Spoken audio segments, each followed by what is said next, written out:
పూర్వీ ప్రతి 3 లక్షల కొనుగోలుకు ఒక బంగారు నాణెం ఉచితంగా పొందండి.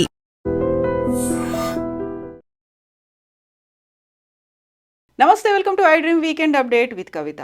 జూబ్లీ హిల్స్ అసెంబ్లీకి సంబంధించి బైపోల్కి కొన్ని గంటలు మాత్రమే మిగిలి ఉంది. యాక్చువల్గా అక్కడున్నటువంటి పబ్లిక్ పల్స్ ఏం చెప్తోంది, మూడ్ ఎటువైపు ఉంది, ఎవరిని ఎన్నుకోబోతున్నారు, బోల్డ్ అని అంచనాలు విశ్లేషణలు ఉన్నాయి, అందులోనూ సర్వేలు కూడా ఉన్నాయి. ప్రస్తుతం మనం పల్స్ టుడే చేసినటువంటి సర్వేని చూద్దాం. మనతో పాటుగా ఉన్నారు pulse today research and surveys founder Raju గారు మనతో పాటుగా ఉన్నారు. హలో అండి రాజు. నమస్తే అండి. సో ఫస్ట్ మనం డివిజన్ల వారీగా చూద్దాము. జూబ్లీ హిల్స్కి సంబంధించి 7 డివిజన్లు ఉన్నాయి. ఆ డివిజన్ల వారీగా 3 పార్టీలకి పోల్ పర్సెంటేజ్ అనేది ఎలా ఉండబోతోంది, ఓటర్లు ఎవరి వైపు మొగ్గు చూపబోతున్నారు. ఫస్ట్ మనం ఎర్రగడ్డ డివిజన్కి సంబంధించి చూసుకుందాం. ఎర్రగడ్డ డివిజన్లో బీఆర్ఎస్ పార్టీకి 40% అనేది కనిపిస్తోంది, కాంగ్రెస్ పార్టీకి 56% అని ఉంది, బీజేపీకి 4% అనేది ఉంది.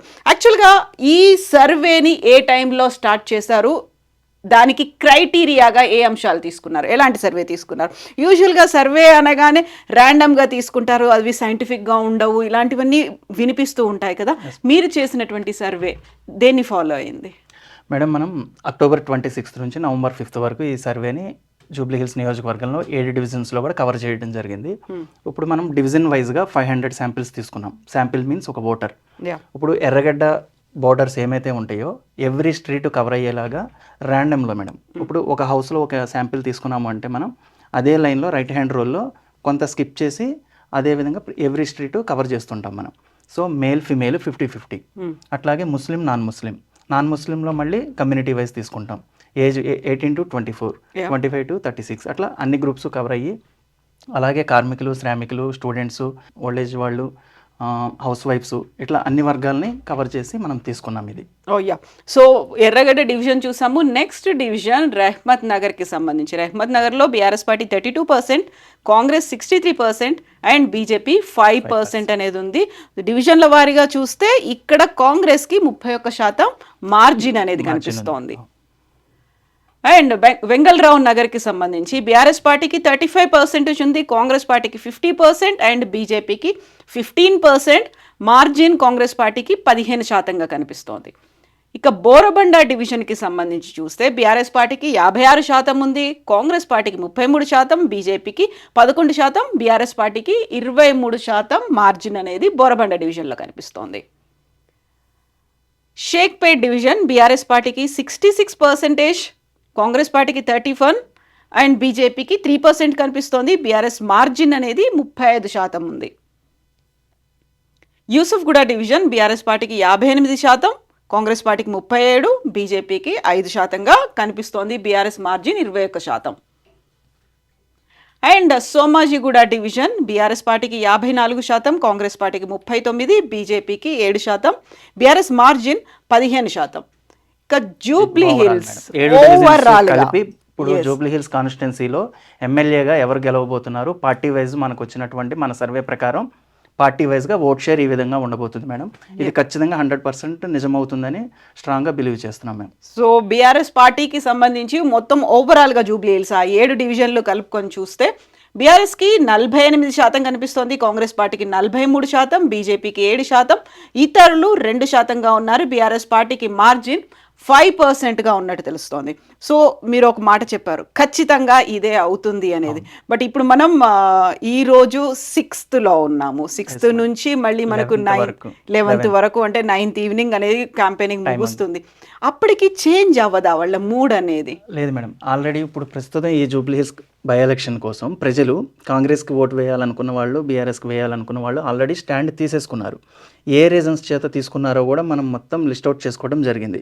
ఎగ్జాక్ట్గా ఆ అభ్యర్థిగా ఎందుకు ఓటు వేయాలనుకుంటున్నారు, బీజేపీకే వేయాలని ఎందుకు అనుకుంటున్నారు. సో వాళ్ళు స్టాండ్ అయిపోయి ఉన్నాం మేము ఖచ్చితంగా. కొంతమంది మాత్రం ఇంకా డెసిషన్ తీసుకోలేదని ఫస్ట్ చెప్తారు మేడం. వాళ్ళ దగ్గర మేము ఏంటంటే ఇంకొక 2 minutes అదనంగా కేటాయించి, అలా కాదండి, మీ అభిప్రాయం కూడా మాకు చాలా వాల్యుబుల్. ఇప్పుడు మీరు ఇంకా డెసిషన్ తీసుకోలేదు అంటే అది మాకు ఎర్రర్ పర్సంటేజ్ కింద, ఇంకా నాట్ డిసైడెడ్ కింద పెట్టుకోవాల్సి వస్తుంది. సో మీలాంటి వాల్యుబుల్ ఓటర్స్ మాకు ఇట్లా చెప్తే ఒక సర్వే సంస్థగా మేము అంచనా వేయలేకపోతాము. సో అలా కాకుండా మీరు అంటే ఇది ఏ రాజకీయ పార్టీకి ఏ ఎమ్మెల్యే అభ్యర్థికి మేము సర్వే చేయడం లేదు. ఇది మా పల్స్ టుడే అనే ఒక సంస్థ తరపున ఓన్గా సర్వే చేసి మేము pre poll and exit poll release చేయడం కోసమే చేస్తున్నాము అనే ఒక నమ్మకాన్ని వాళ్ళకి కలిగిస్తే ఓకే అయితే వీళ్ళు ఈ మన లోకల్ క్యాండిడేట్స్ తరపున వచ్చిన వాళ్ళు కాదు కాబట్టి సో మన అభిప్రాయాన్ని ఓపెన్గా వీళ్ళకి చెప్పొచ్చు అనుకుని అప్పుడు కొంత సమయం ఆగిన తర్వాత ఓకే నేను ఈ పార్టీకి ఓటు వేస్తాను. ఎందుకమ్మా అంటే రీజన్ అది నోట్ చేసుకుంటాం. యా, సో ఇప్పుడు మీరు అన్న మాట ఒకటి, అంత ఈజీగా ఓపెన్ అయిపోరు, అందులోనూ ఇంకా టైం ఉంది. బోల్డ్ అని పార్టీలు బోల్డ్ అని ఆఫర్స్ అనేవి ఇస్తున్నాయి, చాలా కలర్ఫుల్ గా ఆకర్షణీయంగా వాటి కనిపిస్తున్నాయి. అందులో చాలా వరకు ఇప్పుడు మేము ఎందుకు చెప్పాలి, వేసే ఓటు ఏదో వేస్తాం కదా అనే ఒక ఫీల్ లో ఉంటారు కదా, ఫస్ట్ ఉంటారు మేడం. ఆ టైంలో వాళ్ళని పట్టుకోవడం, నిజంగా వీళ్ళు ఇటువైపే ఆలోచిస్తున్నారు, వీళ్ళకే ఓటు వేయబోతున్నారు, ఎలా ఐడెంటిఫై చేస్తారు? ఇప్పుడు 100లో మేడం 50% పబ్లిక్ ఏంటంటే సర్వేలకు చెప్పాలి, సర్వేలో నాది కూడా అభిప్రాయం భాగం అవ్వాలి అనుకునే వాళ్ళు ఒక 50% ఇంట్రెస్టెడ్గా ఉన్నారు. ఎందుకంటే ప్రతి సర్వేలో మేము చూస్తాం కదా, మమ్మల్ని అడగలేదు ఏంటి వాళ్ళని అడిగి వెళ్ళిపోతున్నారు అని పిలిచి మరీ చెప్తుంటారు కొంతమంది. సో వాళ్ళు 50% తీసేసుకోగా రిమైనింగ్ 50% ఏంటంటే ఫస్ట్లో కొద్దిగా భయపడుతారు. ఓకే, మీరు ఏ పార్టీ నుంచి వచ్చారు, మిమ్మల్ని ఎవరు పంపించారు, మీ ఐడి కార్డ్ చూపించండి, ఒకసారి క్వశ్చనర్ ఫార్మాట్ కూడా చూపించండి. ఎడ్యుకేటెడ్ వాళ్ళైతే ఫార్మాట్ కూడా చూస్తారు. చూసిన తర్వాత ఐడి కార్డ్ చూసిన తర్వాత ఓకే ఇది రియల్గానే ఒక సర్వే ఆర్గనైజేషన్ అని నమ్మిన తర్వాత కూర్చోమంటారు. కూర్చోబెట్టి వాటర్ అవి ఆఫర్ చేసి ఇంకా అడిగిన క్వశ్చన్స్కి ఇంకా లెందీగా చెప్తూ ఉంటారు. సో అక్కడ ఆ ఓటరు రియల్గా చెప్తున్నాడా లేదా ఏదో ఆర్టిఫిషియల్గా ఏదో చెప్పాలి కాబట్టి చెప్తున్నాడా అనేది మాకు అర్థమైపోతుంది మేడం. ఎందుకు అంటే ప్లస్ ఆర్ మైనస్లు చెప్పే దగ్గర ఇప్పుడు సీఎం ఇప్పుడు కాంగ్రెస్ నుంచి చెప్తేనేమో ముఖ్యమంత్రి గారి పనితీరు గురించి చెప్పేటప్పుడు, ఆ అభ్యర్థి గురించి చెప్పేటప్పుడు, లేదా గత సీఎం గారి గురించి చెప్పేటప్పుడు, బీఆర్ఎస్ పార్టీ చేసిన పనుల గురించి చెప్పేటప్పుడు అర్థమైపోతుంది ఓకే ఈయన అటు సైడ్ ఫేవర్గా ఉన్నాడు కాబట్టి డ్యామ్ షూర్గా ఈయన మనకు చెప్పినట్లే ఏ పార్టీకి ఓటేస్తారన్నప్పుడు బీఆర్ఎస్కి ఓటేస్తాడు. అక్కడ అర్థమైపోతుంది మేడం. ఇంకా మేము ఎంత ట్రై చేసినా కూడా 3 minutes 4 minutes ప్రోబ్ చేసినా కూడా కొంతమంది చెప్పరు. సో అట్లాంటి వాళ్ళని ఏంటంటే ఇంకా ట్రై చేస్తాం, చెప్పట్లేదు అనుకోండి అది మనం స్కిప్ చేస్తాం తప్ప దాన్ని వ్యాలిడ్ కిందకి తీసుకోం. సో ఇప్పుడు ఈ రెండిటికి బీఆర్ఎస్కి 48%, కాంగ్రెస్కి 43%, మార్జిన్ అనేది కేవలం 5% మాత్రమే ఉంది. అది ఇప్పుడు ఏంటంటే మేడం ప్రతి డివిజన్లో కూడా బీఆర్ఎస్ అభ్యర్థికి కాంగ్రెస్ అభ్యర్థికి చాలా హోరాహోరీ ఫైట్ ఉంది. ఇద్దరిలో ఎవరు తక్కువ కాదు, ఎవరు ఇది కాదన్నట్లే ఉంది. నవీన్ యాదవ్ గారిని ఓన్ చేసుకుంటున్నారు, ఈవిడ్ని లోకల్ క్యాండిడేట్గానే ఓన్ చేసుకుంటున్నారు.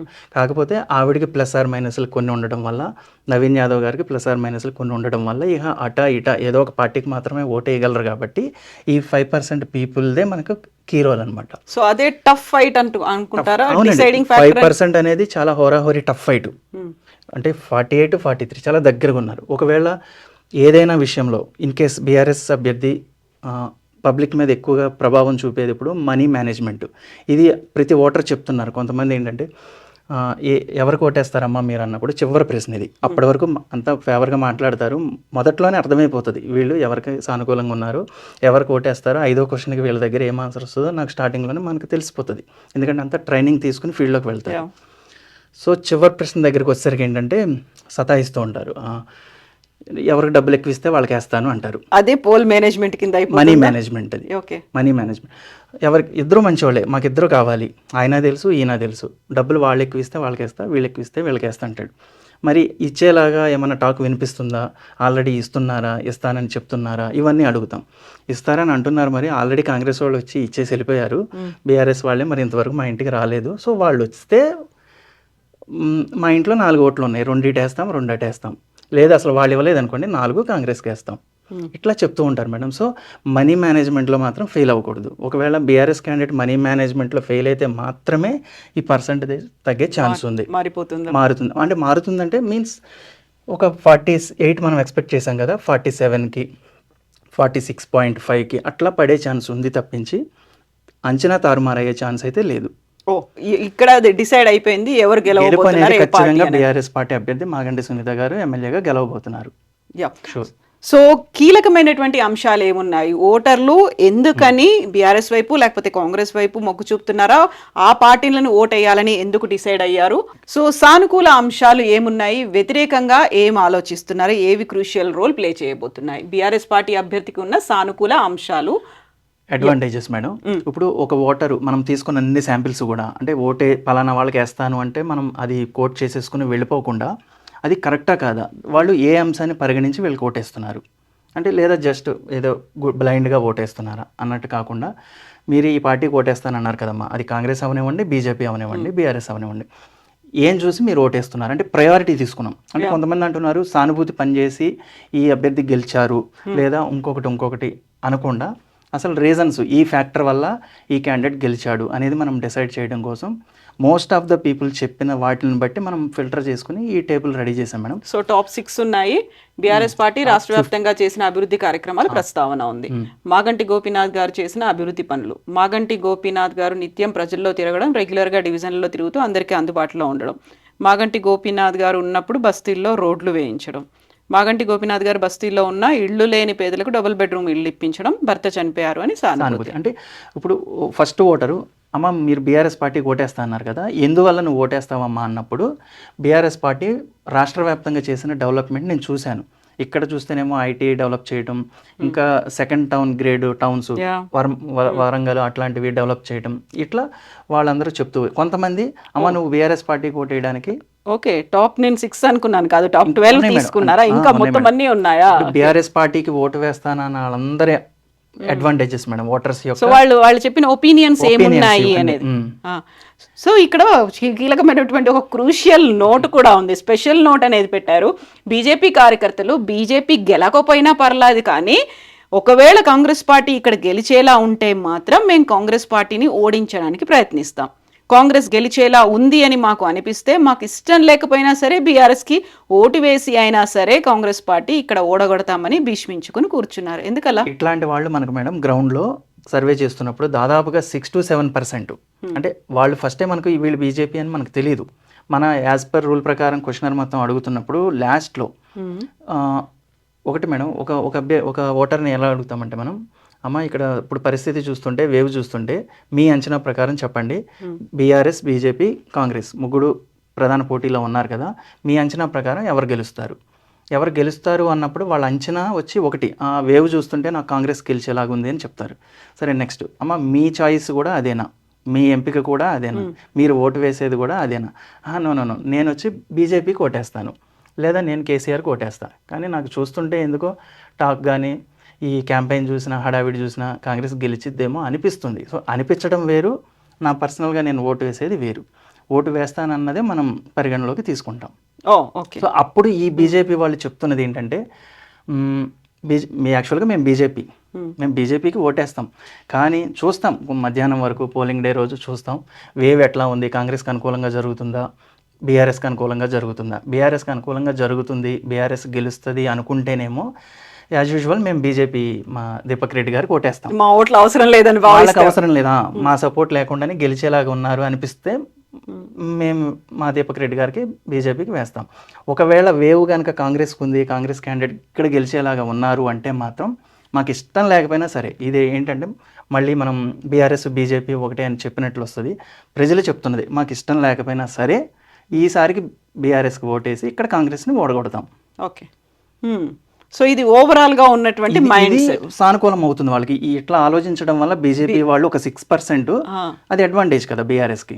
ఓకే, సో బీఆర్ఎస్ పార్టీ అభ్యర్థికి ఉన్న ప్రతికూల అంశాలు, బీఆర్ఎస్ కున్న నెగిటివ్ పాయింట్స్ క్యాండిడేట్ పరంగా చూసుకుంటే, అమ్మ మీరు బీఆర్ఎస్కి వెయ్యను వేరే పార్టీకి వేస్తానంటున్నారు కదా, ఏ కారణం చేత అన్నప్పుడు మాత్రం చాలా తక్కువ రీజన్స్ వస్తున్నాయండి. అంటే రిపీటెడ్ ఇవే వస్తున్నాయి తప్పించి అందరి దగ్గర నుంచి ఆల్మోస్ట్ ఈ శాంపిల్ బీఆర్ఎస్కి ఓటు పడిన శాంపిల్ అంతా మనం ఫిల్టర్ చేసుకుని మొత్తం ఇచ్చేసుకుంటే కనుక ఈ రీజన్సే రిపీట్ అవుతున్నాయి. మాగంటి గోపీనాథ్ గారికి ఆల్రెడీ 3 సార్లు ఓటు వేసాం, ఇప్పుడు ఆయన లేరు కదా, ఆయన లేనప్పుడు ఎందుకు ఓటు వేయాలి? సో ఈసారి కాంగ్రెస్కి అవకాశం ఇస్తానులే. సో అదొకటి. అధికారం లేని పార్టీ అభ్యర్థికి ఓటు వేస్తే మాకు ఏం పనులు జరుగుతాయి అనేటువంటి అభిప్రాయం. సో పవర్ ఈసారికి ఈ 3 years కోసం అటు వేసేస్తాం. బేసిక్గా మాకు బీఆర్ఎస్ఏ ఇష్టం, కానీ ఈసారికి నవీన్ గారికి వేస్తాం. ఈ 3 years అన్న కనీసం కొద్దిగా పనులు అవుతాయి కదా. సో ఆ కారణం చేత బీఆర్ఎస్కి పడాల్సిన ఓటు కూడా కాంగ్రెస్కి వెళ్తుంది ఈ రీజన్తో.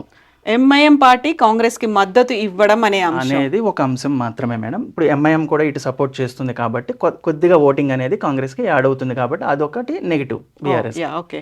సో ఇంకా కాంగ్రెస్ పార్టీ అభ్యర్థికి ఉన్న సానుకూల అంశాలు ఇందులో కూడా గతంలో 2 సార్లు ఓడిపోయి ఉన్నాడు కాబట్టి అక్కడ కూడా సానుభూతి అనేది కనిపిస్తుంది. ఫ్యాక్టర్ మేడం, అది ఫస్ట్ గా ప్రయారిటీ లేదు. ఓకే. ఫస్ట్ కాంగ్రెస్ కి ఓటేస్తానన్న వాళ్ళు చెప్తున్న మెయిన్ రీజన్ మాత్రం నవీన్ యాదవ్ చాలా మంచివాడు, గుడ్ విల్ ఉంది, సో మంచోడు మావాడు. అక్కడ ఆయన రౌడీ అనేది ఆయన చేసే మేడం అది కూడా ఉంది మనకు. సో అది లీస్ట్, అది పెద్దగా రావట్లేదు, అదైతే కారణం కాదు. ఫస్ట్ కాంగ్రెస్ పార్టీకి ఓటు పడుతుంది అంటే కాంగ్రెస్ పార్టీని చూసి కన్నా నవీన్ యాదవ్ని చూసి ఓటేస్తున్నారు. ఓకే. ఓకే. అండ్ ఆయన చేసినటువంటి సేవా కార్యక్రమాలు, అభివృద్ధి కార్యక్రమాలు ఉన్నాయి. ఆఫీస్కి వెళ్తే పని జరుగుతుంది అనేది వాళ్ళు ఉన్నారు. ఆల్రెడీ 2 times ఓడిపోయి ఉన్నాడు కాబట్టి ఈసారికి వేస్తాము. ఇవన్నీ పాజిటివ్స్ మేడం. ఆయనకి ఇంకా నెగిటివ్స్ గా మారినవి మనకి ఇంపార్టెంట్ ఇక్కడ. ప్రధానంగా కాంగ్రెస్ పార్టీ మీద ఉన్న వ్యతిరేకత నవీన్ యాదవ్ కు పెద్ద మైనస్ పాయింట్ మేడం.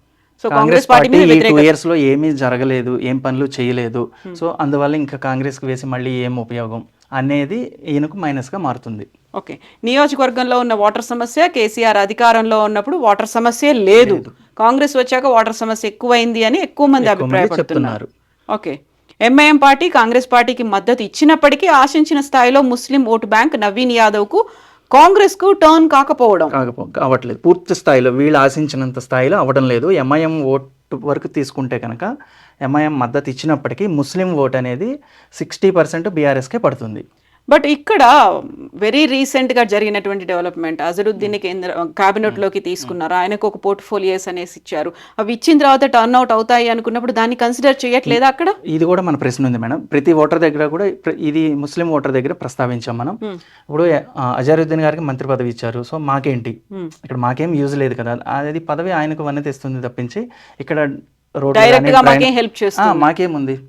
అది ఎలక్షన్ స్టంట్ గా మాత్రమే చూస్తున్నారు. ముస్లింసే చెప్తున్నారు ఓపెన్ గా, హడావిడిగా ఇచ్చేసారు. ఓకే, అది ఆయనకి ప్లస్, ఆయనకి పనికి వస్తుంది, మాకేముంది. మాకు ఇదిగో కేసీఆర్ అప్పుడు ఇవి చేసిండు, ఇవి చేశాడు, ఇవన్నీ ఇప్పుడు మీరు చూస్తున్నారు కదా, ఇవన్నీ కూడా ఆయన కట్టించినవే. ఇప్పుడు ఈ డబుల్ బెడ్రూమ్ ఇల్లు ఉన్నాయి కదా, ఇవన్నీ ఆయన ఇచ్చినవే. మాకు రాకపోయినా ఇదిగో వాళ్ళకి వచ్చింది కదా. మాకు అప్పుడు వాటర్ సమస్య ఉండేది కాదు, ఇప్పుడు వాటర్ సమస్య ఉంది. అజారుద్దీన్ ఫ్యాక్టర్ అనేది మేడం అస్సలు ఎక్కడ కనిపించట్లేదు. ఓకే. కాంగ్రెస్ పార్టీ అభ్యర్థికి ఉన్న ప్రతికూల అంశాలు, అజరుద్దీన్ గారికి మంత్రి పదవి ఇచ్చినా కేవలం election stunt. Okay, Naveen Yadav మంచోడే కానీ ఆయన వెనకాల ఉండే గ్యాంగ్స్ తో ఇబ్బంది అనే భావన కొంతమంది చెప్పారు మేడం. అండ్ అందుకని ఇది 6th కిందకి వెళ్ళింది. మెయిన్ ఇదే కారణం కాదు. ఆ కొంతమంది చెప్తున్న వాళ్ళని కూడా ఇంకా డీప్ గా అడగడం జరిగింది. అలా చెప్తున్నారు కదమ్మా, మీకు ఏదైనా పర్సనల్ గా మీకు ఏమైనా అనుభవం ఉందా, అంటే మీరు ఏదైనా ఆ గ్యాంగ్స్ తోటి మీరు ప్రాబ్లం ఫేస్ చేయడం కానీ, లేదా మీ ఏరియాలో ఏదైనా ఇబ్బంది జరిగిందా అంటే అట్లాంటిది ఏం లేదు, ఎక్స్ప్లెనేషన్ లేదు. మళ్ళీ పలానా జరిగింది, ఇందువల్ల వాళ్ళ గ్యాంగ్ని మేము చెడు అభిప్రాయంతో చూస్తున్నాం అనడానికి కారణాలు లేవు. కాకుండా ముద్ర పడిపోయింది. సో అది ఆయన తొలగించుకునేలాగా ఒక స్టేట్మెంట్స్ అట్లాంటివి ఇచ్చుకుంటే వాళ్ళ వల్ల మీకు ఎటువంటి ఇబ్బంది ఉండదు, అది రూమర్స్ అని ఆయన చెప్తే ఆయన కొద్దిగా ప్లస్ అవ్వచ్చు. ఓకే. బస్ ఛార్జెస్ పెంచడం, మహిళలకు ఉచిత బస్ పథకం పెట్టి ఆవారా ఛార్జీలు పెంచారు, అంటే ఇతర ఛార్జీలు అనేవి పెంచారు. కేవలం ఒకటి ఏం చేసింది ఈ 2 years అన్న వాళ్ళ దగ్గర మేము చెప్తాం, అదేంటండి ఫ్రీ బస్ ఇచ్చారు కదా, మీ ఇంట్లో లేడీస్ అందరూ కూడా ఫ్రీగా వెళ్తున్నారు కదా, గవర్నమెంట్ ఏం చేయట్లేదు అంటారు ఏంటి అన్నప్పుడు, పెంచారు, ఉచితంగా ఇచ్చారు, ఏం సుఖం, అది ఛార్జెస్ పెంచేశారు, కవర్ అయిపోయింది కదా. ఇప్పుడు మేము అదే, ఇప్పుడు పేరుకే తగ్గించారు, మా వైఫ్ టికెట్, నేను టికెట్, మా భార్యాభర్తల టికెట్ కలిపి నా దాని మీద పడిపోయింది కదా, ఇంకా ఫ్రీ ఎక్కడ ఉంది అని తిరిగి క్వశ్చన్ చేస్తున్నారు. ఓకే. సో బీజేపీ పార్టీ అభ్యర్థికి ఉన్న సానుకూల అంశాలు, మోదీ క్యాండిడేట్ దీపక్ రెడ్డి గారికి ఇక్కడ ఎవరైనా ఆ 7% ఎవరైతే ఓటు వేస్తున్నారో వాళ్ళు ఏం చూసి ఓటేస్తున్నారు అంటే మోదీ గారిని చూసి ఓటేస్తున్నారు first of all. Okay. Hindu party అనే అభిప్రాయం ఇవి కొన్ని కమ్యూనిటీస్ లో, కొన్ని వర్గాల్లో కనిపిస్తుంది, వాళ్ళే చెప్తున్నారు. ఓకే. బీఆర్ఎస్ కాంగ్రెస్ పార్టీలు నచ్చని వారికి ప్రత్యామ్నాయ అవకాశంగా మాత్రమే చూసి ఇంకా ఆల్టర్నేట్ ఇది ఒకటే ఉంది కాబట్టి మెయిన్ పార్టీ దానికి వేస్తాం. అంటే బీజేపీని ఆన్ ద హోల్ చూడట్లేరు, క్యాండిడేట్ ని చూడట్లేదు మేడం. సో బీజేపీ పార్టీ అభ్యర్థికి ఉన్న ప్రతికూల అంశాలు, ఈ ఉప ఎన్నికను బీజేపీ అభ్యర్థి కానీ బీజేపీ ముఖ్య నేతలు కానీ సీరియస్ గా తీసుకున్నట్లు అనిపించట్లేదు. ఇది జనాలే అంటున్నారు. ఇప్పుడు అంటే కొంతమంది చెప్తున్నారు ఏమంటే బీజేపీ ఏం లేదండి ఇక్కడ, ప్రధానంగా కాంగ్రెస్ బీఆర్ఎస్ మధ్య ఉందన్నప్పుడు. ఎందుకు అంటే అసలు ప్రచారం కూడా మా ఏరియాలోకి ఇంతవరకు రాలేదు, ఆయన మొహం కూడా మేము ఇంతవరకు చూడలేదు. సో వాళ్ళంటే ఇంటింటికి వస్తున్నారు, సునీత గారి 2 పిల్లలు వస్తున్నారు, నవీన్ యాదవ్ వస్తున్నాడు, సో ఇట్లా వాళ్ళైతే వస్తున్నారు తప్ప ఈయన ఎక్కడ రావట్లేదు కదా. సో ప్రచారంలో కూడా వెనకబడిపోయారు, ప్రచారంలో వెనకబడి ఉన్నారు. అధికార పార్టీ అభ్యర్థి కాదు కదా అనే అభిప్రాయం ఉంది. ముఖ్యంగా మాగంటి గోపీనాథ్ గారి మరణం వల్ల వచ్చిన ఉప ఎన్నిక కాబట్టి ప్రజల ఇంటెన్షన్ అంతా మాగంటి సునీత గారి వైపు, మరియు అధికారంలో ఉంది కదా అని కాంగ్రెస్ వైపు, లోకల్గా పనులు జరిగేది కాంగ్రెస్ వల్లే అనే అభిప్రాయంతో ప్రధాన పోటీ బీఆర్ఎస్ కాంగ్రెస్ మధ్య మారిపోయింది. ఇక అది మైనస్ అయింది. అది మైనస్ అంటే ప్రధాన పోటీ ఆ రెండు పార్టీలకి షిఫ్ట్ అయిపోయేసరికి ఈయన థర్డ్ పొజిషన్ లో మైనస్ అయిపోయింది. జూబ్లీ హిల్స్ నియోజకవర్గంలో ముస్లిం ఓటు బ్యాంక్ అధికంగా ఉంది. బేసిక్గా ముస్లిమ్స్ బీజేపీకి ఓటు వేయడానికి ఇష్టపడకు. అంతకు మించి బీజేపీ అభ్యర్థి లంకల దీపక్ రెడ్డి మీద వ్యతిరేక భావన, ఆరోపణలు వంటివి ఏం లేవు. క్లీన్ వైట్ పేపర్ లాగానే చెప్తున్నారు. ఆయన మీద ఈ అవినీతి ఆరోపణలు ఉన్నాయి, ఆయనకి ఎందుకు ఓటేయాలి, అంతకుముందు ఇలా చేశాడు ఇట్లాంటివి ఏమి నెగిటివ్స్ చెప్పట్లా. ఓన్లీ మెయిన్ గోపీనాథ్ గారు మరణించారు కాబట్టి వేస్తే ఆవిడకన్నా వేయాలి, పార్టీ రూలింగ్ లో ఉంది కాబట్టి కాంగ్రెస్ కన్నా వేయాలి, బీజేపీకి వేస్తే ఇప్పుడేమొస్తుంది, సో వేస్తే నెక్స్ట్ ఎలక్షన్స్ కి చూద్దాం అంతే. మరో ముఖ్యమైన విషయం, బీజేపీ కార్యకర్తలు బీజేపీ గెలవాలి అనే పాయింట్ మీద కన్నా కూడా కాంగ్రెస్ పార్టీ మాత్రం గెలవకూడదు అనే సంకల్పంతో ఉండడం వల్ల బీజేపీకి డిపాజిట్ కూడా కోల్పోతుంది. సో ఇవన్నీ నెగిటివ్స్ మేడం బీజేపీకి. సో మళ్ళీ ఇప్పుడు ఈ టైం ఉంది కదా, ఇంకొక 4-5 days అనేది టైం ఉంది. దీంట్లో కూడా మళ్ళీ ఒక మూడ్ చేంజ్ అవ్వచ్చు, లేకపోతే లాస్ట్ మినిట్లో జరిగేటువంటి పోల్ మేనేజ్మెంట్ కావచ్చు, స్ట్రాటజీస్ మారవచ్చు. అప్పుడు ఎలాంటి రోల్ ప్లే చేస్తుంది, అప్పుడు ఏమైనా చేంజెస్ ఎలా ఉంటాయి మేడం? పోల్ మేనేజ్మెంట్ స్ట్రాంగ్గా చేయాలని బీఆర్ఎస్ ఎంత స్ట్రాంగ్గా ఉందో కాంగ్రెస్ కూడా అంతే స్ట్రాంగ్గా ఉంది. సో పోల్ మేనేజ్మెంట్లో పెద్దగా డిఫరెన్స్ వచ్చే ఛాన్స్ లేదు. ఇక ఎటు తిరిగి మనీ మేనేజ్మెంట్లో ఎవరు పర్ఫెక్ట్గా చేస్తారు, ఇద్దరు పర్ఫెక్ట్గా చేస్తే ఎగ్జాక్ట్ అదే రేషియో వచ్చే ఛాన్స్ ఉంది. ఎవరన్నా తగ్గితే మాత్రం 1 or 2% మాత్రమే అటు ఇటు అవుతుంది. సో హ్యూజ్ మార్జిన్ అని చెప్పుకోవడానికి లేదు. హోరాహోరీ ఫైట్లో మన అంచనా ఖచ్చితంగా మాగంటి సునీత గారు 9,000 నుంచి 10,000 మెజారిటీతో ఎమ్మెల్యేగా గెలుస్తారు. జూబ్లీస్ కాన్స్టిట్యున్సీలో బేసిక్గా మనకు ఒక 55% పోలింగ్ అట్లా జరుగుతుంది, ఇంకెక్కువ జరగదు. ఒకవేళ పోలింగ్ ఎక్కువ జరిగింది అనుకోండి, కాంగ్రెస్కి అడ్వాంటేజ్ అయ్యే ఛాన్స్ ఉంది ఇక్కడ. ఓకే, సో ఇప్పుడు క్యాంపెయినింగ్ తో పాటుగా ఎవరెవరు ఎలాంటి స్ట్రాటజీస్ అందరినీ కూడా ఓటింగ్కి వచ్చి ఓటు వేసుకునేలాగా, ఇంకెవరెవరు రాలేదు, ఏ బూత్లో ఎంత లోలో ఉంది, ఆ బూత్ ఏజెంట్లు గ్రౌండ్లోకి వెళ్ళి మేనేజ్ చేసుకుంటూ ఇదంతా చేస్తే కొద్దిగా పర్సంటేజ్ కూడా పెరుగుతుంది. ఎంత ట్రై చేసినా కూడా బేసిక్గా జూబ్లీ హిల్స్ కాన్స్టిట్యున్సీ 55కి క్రాస్ అయ్యే ఛాన్స్ చాలా తక్కువ. అది మెయిన్ ఎలక్షన్ టైంలోనే ఇప్పుడు బై ఎలక్షన్ కాబట్టి కొద్దిగా ఈ హడావిడి ఉంది కాబట్టి వేద్దాము, ఒక స్పెషల్గా వచ్చిన ఎన్నిక కదా అనేసి కొంతమంది కూడా పనులు మానుకుని వచ్చి వేస్తారు. ఏదేమైనా 60 లోపే ఉంటుంది మేడం పర్సంటేజ్. సో దాన్ని దృష్టిలో పెట్టుకుంటే సునీత గారికి 9,000, 10,000 మెజారిటీ వస్తుంది. దీనికి కొన్ని సైంటిఫిక్ రీజన్స్ కూడా ఉన్నాయి మేడం. ఇప్పుడు ఎందుకంటే ఇంకొక లాజిక్ చెప్తా. ఇప్పుడు గత ఎలక్షన్స్లో ఎంఐఎం సింగిల్గా పోటీ చేసింది, కాంగ్రెస్ సింగిల్గా పోటీ చేసింది, బీఆర్ఎస్ సింగిల్గా పోటీ చేసింది. అప్పుడు ప్రధాన పోటీలో ఉన్నప్పుడే మాగంటి గోపీనాథ్ గారికి వచ్చిన అత్యధిక మెజారిటీ 16,000. ఇప్పుడు చాలామంది కొంతమంది విశ్లేషణలు, కొన్ని సర్వేలు 30,000, 35,000 అట్లా మెజారిటీలు వస్తాయని కూడా చెప్తున్నాయి. సో ఈ లాజిక్ మరి ఎక్కడ మిస్ అవుతుందో తెలియదు. ఇప్పుడు మాగంటి గోపీనాథ్ గారే స్వయంగా పోటీలో ఉన్నప్పుడు ఎంఐఎం ఓట్లు ఆ పార్టీ ఓట్లు ఆ పార్టీ చీల్చుకున్నప్పుడే అంత మెజారిటీ వచ్చినప్పుడు ఇప్పుడు ఎంఐఎం మద్దతు కాంగ్రెస్కు ఉంది. సో ఇట్లాంటి సిచ్యువేషన్లో ఇంకా ఇంతకు మించి మెజారిటీ అప్పటికన్నా తగ్గాలే తప్ప పెరిగే ఛాన్స్ అయితే లేదు. సో కొత్త ఓటర్లు వచ్చారు అనుకుందాం, కొత్త ఓటర్లు వచ్చినా కూడా అది ఇద్దరికి స్ప్లిట్ అవుతుంది తప్ప ఆ కొత్తగా వచ్చిన ఓటర్లు అందరూ బీఆర్ఎస్కో అందరూ కాంగ్రెస్కో ఓటు వేసే ఛాన్స్ లేదు. సో ఈ సైంటిఫిక్ ఈక్వేషన్ చూసుకున్నా కూడా మెజారిటీ అనేది వర్కౌట్ అవుతుంది. 9 నుంచి 10,000 వచ్చే ఛాన్స్ ఉంది. ఇది మనకు 14వ తారీఖు తెలుస్తుంది. ఎస్ అండి, థ్యాంక్ యూ సో మచ్ రాజు గారు. థ్యాంక్ యూ అండి, థ్యాంక్ యూ.